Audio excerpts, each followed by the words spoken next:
Ade returned to the bedroom, expecting everything to be normal. What he found instead sent shivers down his spine. Ifeoma was kneeling on the floor, her body convulsing violently. She vomited streams of crisp Naira notes onto the ground. "What is happening?" Ade shouted, rushing to her side. Ade and Ifeoma's marriage began with high hopes, dreams of a joyful and prosperous future.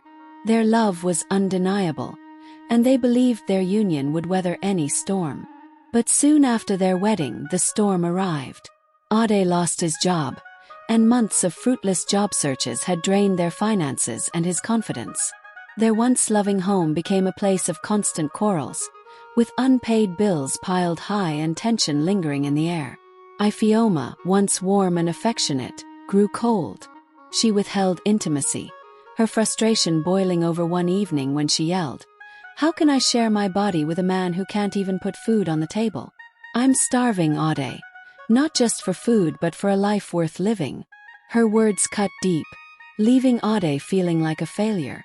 The absence of children only added to their misery, and Ade's despair grew with each passing day.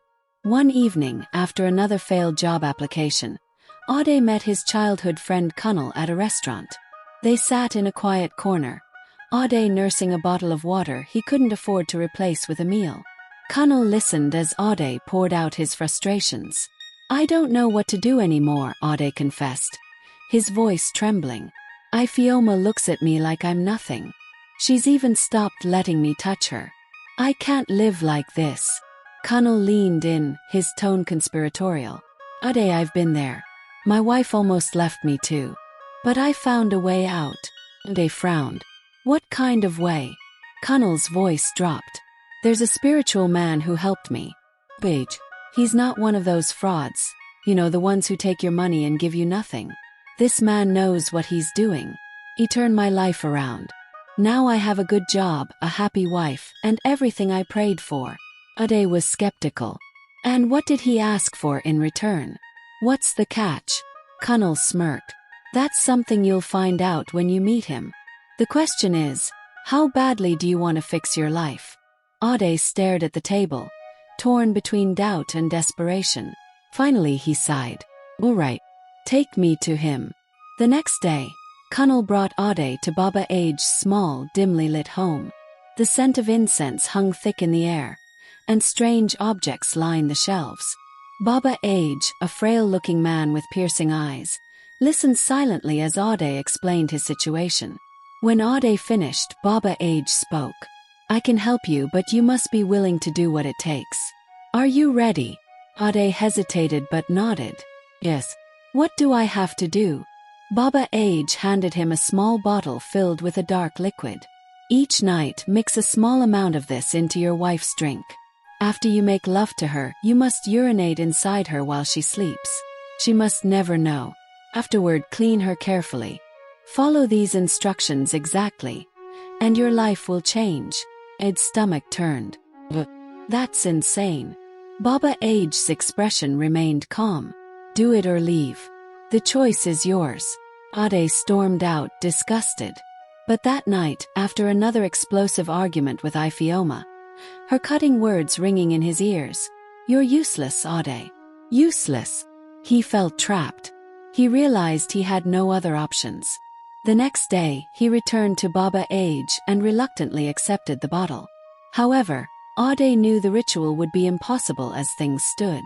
Ifeoma barely spoke to him, let alone allowed him into her bed. He devised a plan. That evening, he returned home with a forced smile and a rehearsed lie. "Ifeoma," he said, standing in the doorway, "one of the companies I applied to just called me. They want me to come in for an interview tomorrow." Suspicion flickered in her eyes, but hope softened her expression. "Are you serious?" "Yes," Ade said, feigning excitement. "I wanted us to celebrate tonight. I bought some juice on my way home." He handed her a glass, into which he had already mixed the substance. Ifeoma hesitated but eventually took the drink, her lips curling into a small smile for the first time in weeks. "I hope this is the beginning of something better, Ade," she said before taking a sip. Ade watched her closely, guilt clawing at his chest. As the night unfolded, he carried out Baba Age's instructions, his hands trembling with shame. The guilt was suffocating, but he reminded himself of Kunnal's words. The question is, how badly do you want to fix your life? Days turned into weeks, and Ade began to notice changes. Ifeoma's demeanor softened, and he received a job offer that seemed too good to be true. Their fortunes were shifting, but deep down, Ade couldn't shake the feeling that he had crossed a line, one that could come back to haunt him. One evening, Ifeoma announced her plans to attend a party hosted by a wealthy friend. Dressed in an elegant gown, she stood before Ade, her face filled with defiance. "I'm going, Ade," she said sharply. "I need to be around people who understand success." "You're not leaving this house, Ifeoma," Ade said firmly, stepping in front of the door. "I'm tired of being locked up here with you and your failures," she yelled, trying to push past him. Ade's anger boiled over. "You will stay home tonight whether you like it or not." Ifeoma refused to back down, and as she reached for the doorknob, Ade slapped her hard across the face. She staggered backward, hitting her head on the edge of the table before collapsing to the floor, unconscious. For a moment, Ade panicked. His first instinct was to rush her to the hospital, but Baba Age's warning echoed in his mind. The ritual must never be missed. Fear of breaking the ritual's conditions consumed him. Instead of calling for help, he carried Ifeoma to their bed and performed the ritual.